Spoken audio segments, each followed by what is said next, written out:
if the claim will be payable or not because of non-submission of the complete claim requirements. Okay, yan. I can see questions. Mamaya po sagutin natin yan. Okay, so name the claim requirements. All our claim requirements are in our website. Lahat po naka-specify doon. And I am also asking you na you can now submit your claim via Cube kapag po ang cause ay death, no? Pwede na po kayong mag-submit through Cube. Pero kapag ka po mga living claims, we are requesting clients to do the Omne, no? Pwede po silang mag-submit sa Omni ng mga claims nila. We also inform you naman kapag nakaka-receive kami ng claim through Omni. And also sa ating website, no, the beneficiaries can go through our website to submit death claim requirements, no. So ito yung mga beneficiaries na walang Omni, pwede silang magpunta dito without login, pwedeng mag-file ng claim sa ating website. And the complete requirements is in our website. So this is our requirement for the death claim.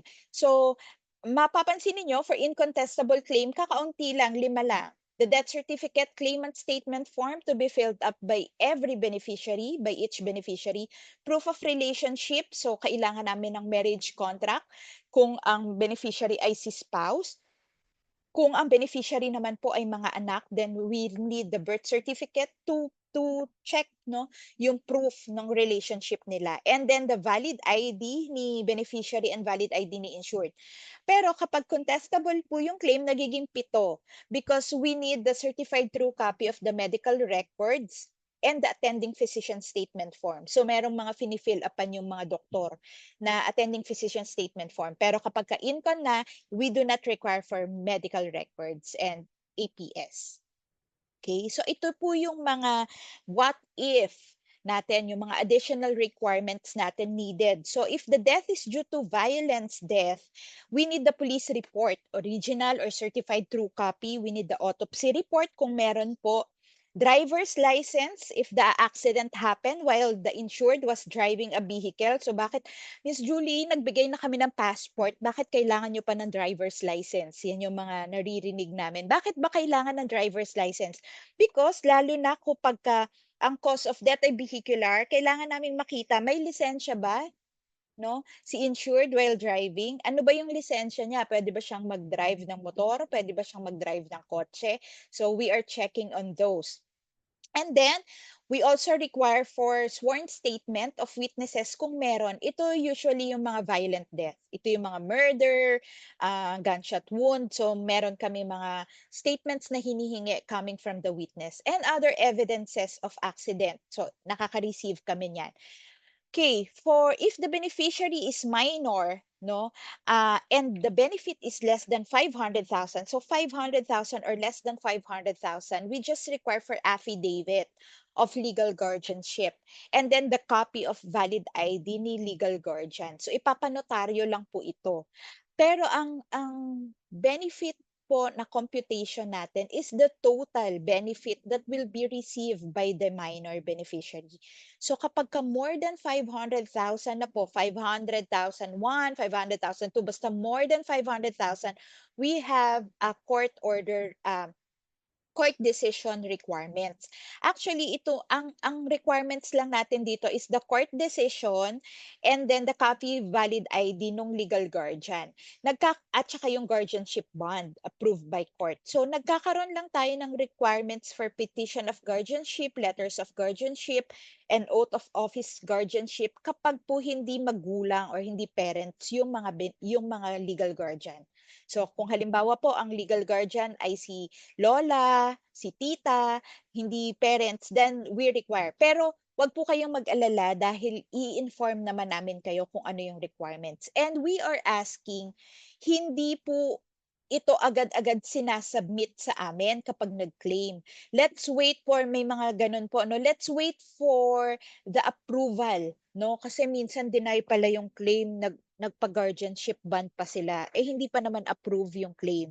So pagka ganito po ng mga guardianship bond, let's wait for the claims team to inform you of the complete requirements para po makuha ni minor yung benefit. Wag po muna tayong kumuha ng guardianship bond or magpa-file sa court, no? Kasi kailangan po muna nating antayin yung approval. And kailangan din nating antayin kung magkano ba yung approved minor share. Kasi kasama po yun sa computation ng guardianship bond. Okay?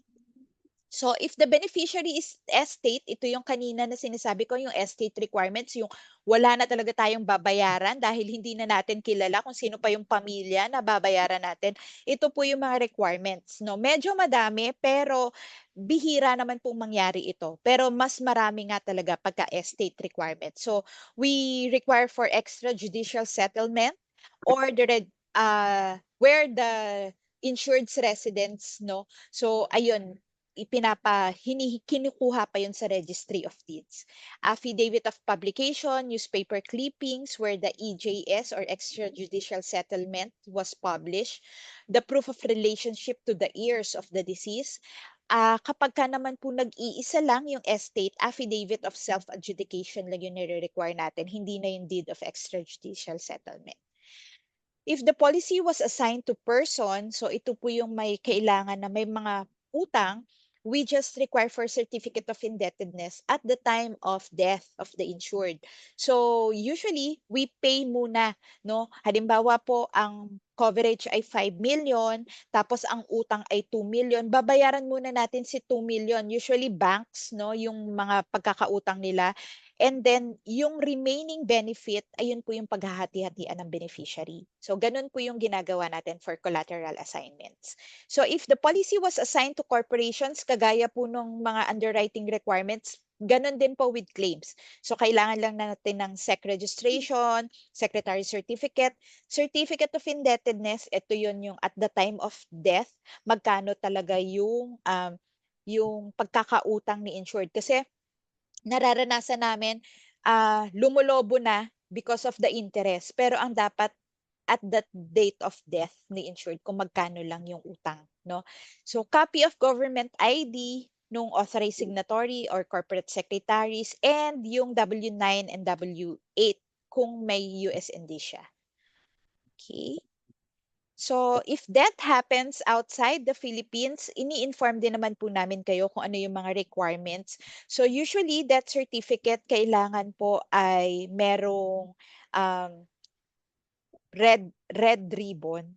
Ito po yung dumaan sa Philippine Consul, no? So, kung meron din pong any supporting documents, yung cremations, burial permit, airway bill, quarantine certificates, usually kapag ka naman seaman, merong mga marine protest report or ship passengers manifest, then pwede nyo pong isubmit to support the validation that the death happens outside the Philippines. Okay, so all documents must be translated in English. Hindi po namin kayang magbasa ng mga Arabic, Japanese, Korean na mga handwriting at saka medical records. So lahat po 'yan dapat translated in English kapag ka isa-submit sa atin and authenticated by the Philippine Embassy yung mga documents coming from abroad. So gano'n din po, if the claim will be made through a representative, kailangan po natin ng SPA, special power of attorney, and one valid ID. So usually po, hindi niyo naman kailangang i-note lahat because kapag na-receive namin yung claim and nag-email kami, sinasama na namin doon kung ano yung mga requirements, 'no, na kailangan pong i-submit sa atin. Okay. So for HCB, um magdidire-diretso lang ako. So, for hospital cash benefit na tayo. So, kanina death, ngayon hospital.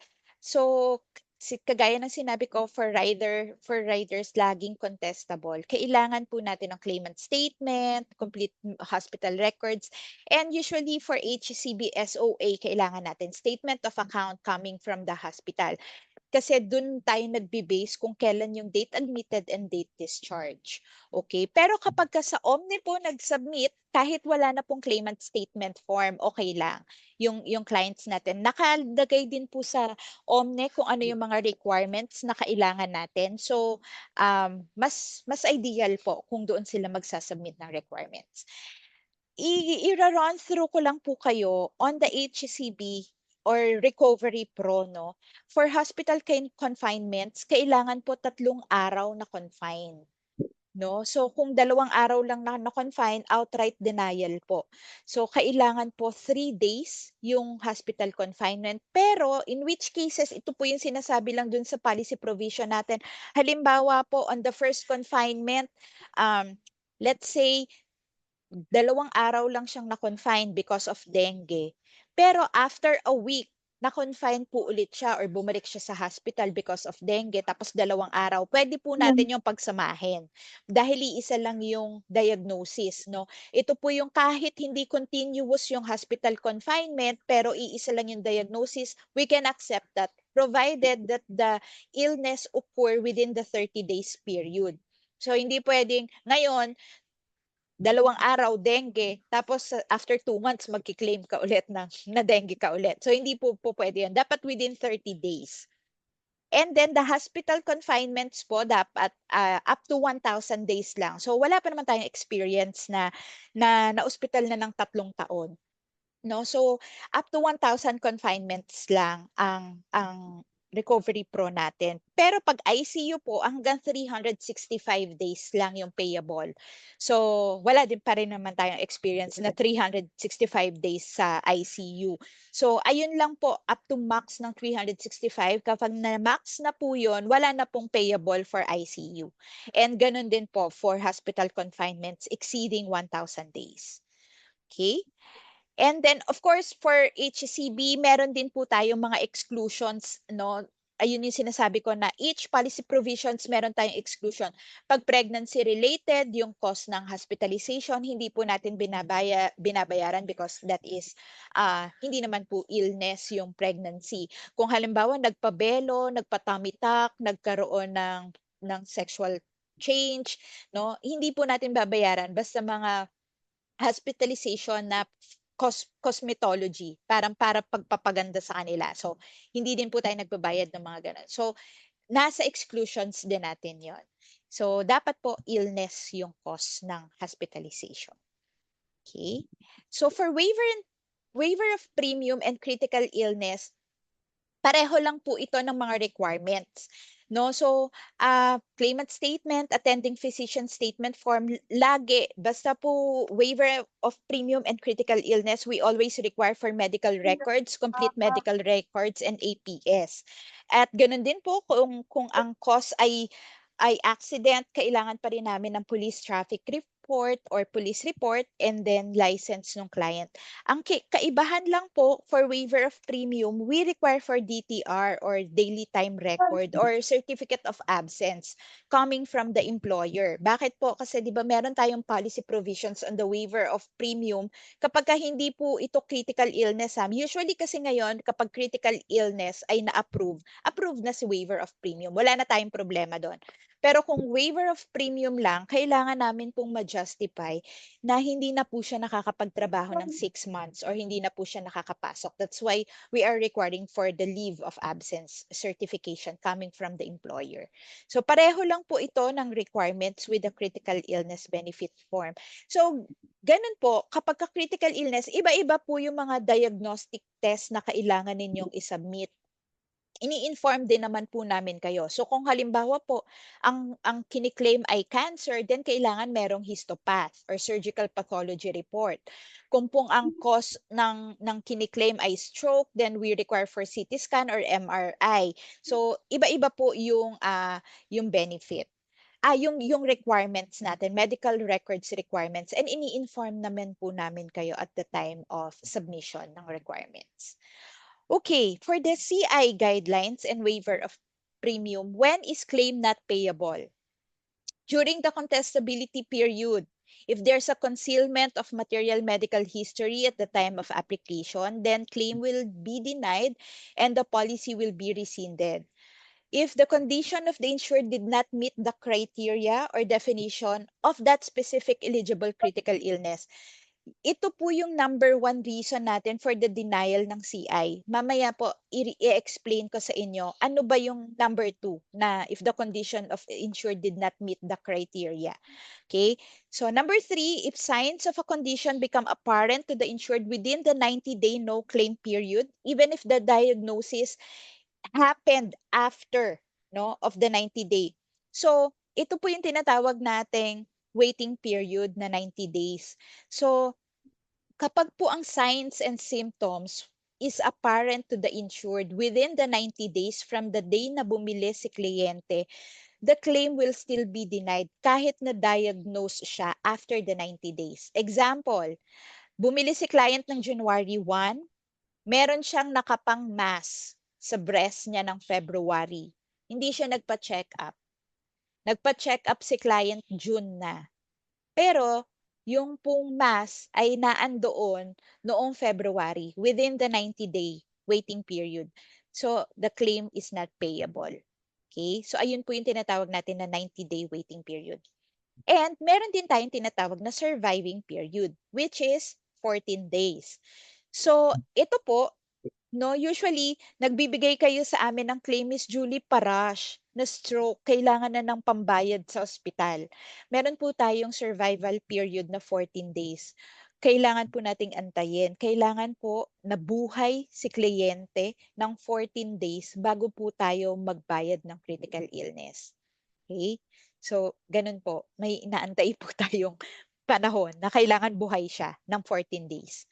Okay? So, dapat po, Itong mga kaibigan na ito, Natatagdag daw pala si Mimay kada okay. Pero face lang yun ah. Baka malagalig yun. Alam, hindi, pwede naman yung mabagal lang. Mabagal na pagbaba. Baka nga ano yun, gala ng gala. Pag ganyan, dapat. Pa-mute po. Sorry. And then, if the condition Ganyan, of Eric lang yung ano.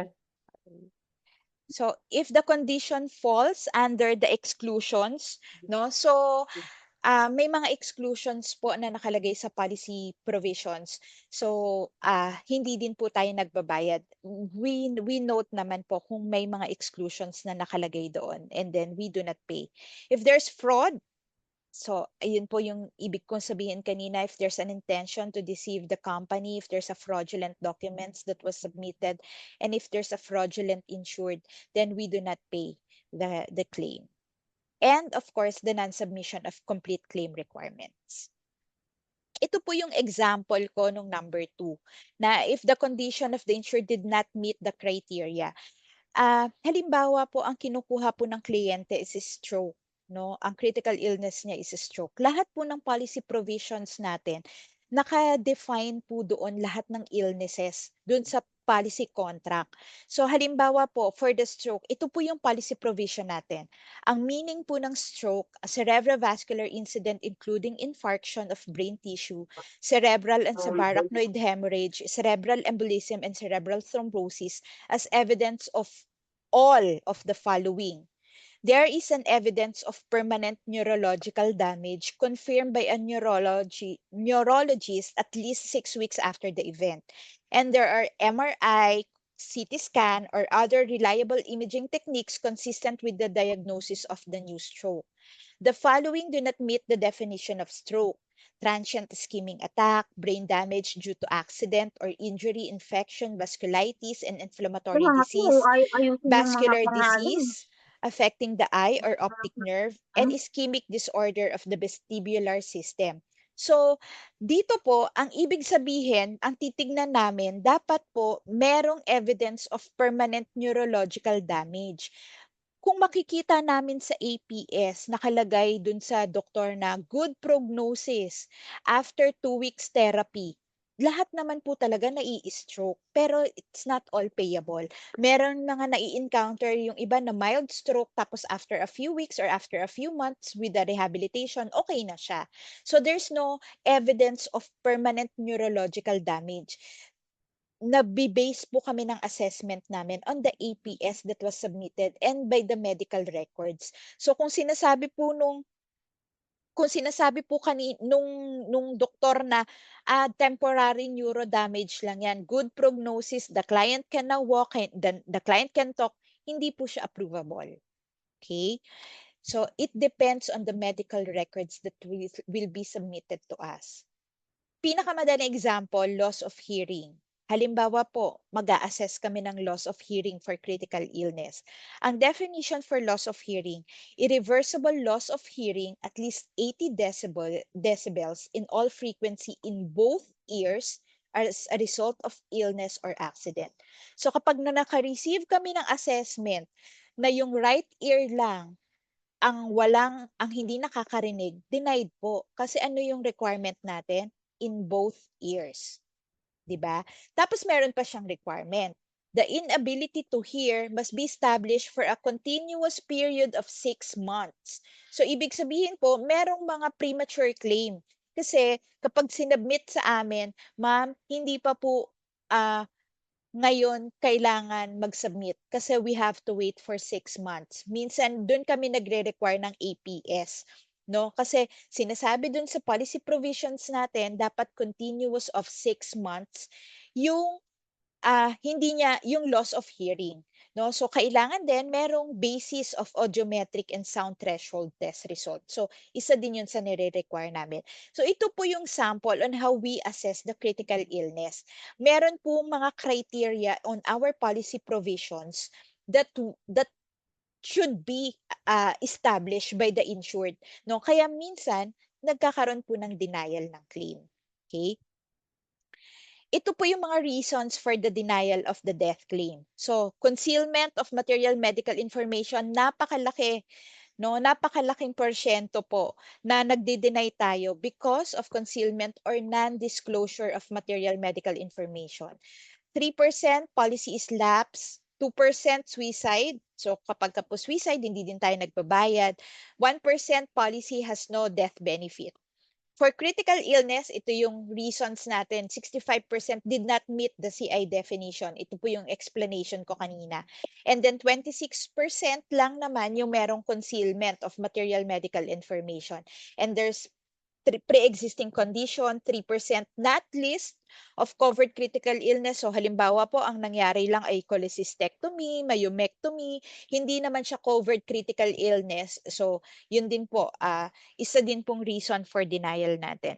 For the hospital cash, usually ang reason for the denial is hindi po na-meet yung 3 days. And if the confinement is due to pregnancy, so dine-deny din po natin yung claim. Okay? So as a reminder, we need the complete submission of claims requirements for us to assess the claim thoroughly. We have our claims ambassador to assist you and explain the claim decision with the client. Usually sa inyo po muna namin ini-inform kung deny yung claim. Pero in the event na hindi nyo kaya, i-explain sa kliyente at kailangan ninyo ng tulong namin, we have our claims ambassador who can help. You can also forward to me your escalations, your concerns, your inquiries. Hanggat maaari po kakayanin kong sagutin kayong lahat and accommodate, pwede po ninyo akong i-message, no? Hindi lang ako agad-agad makakasagot, pero I will try my best to inform you. Kung may follow-ups kayo, you need further escalations, you need further clarifications, you can message me. My email address is Julianne, julianne.lara@fwd.com. And I'm happy to assist you po.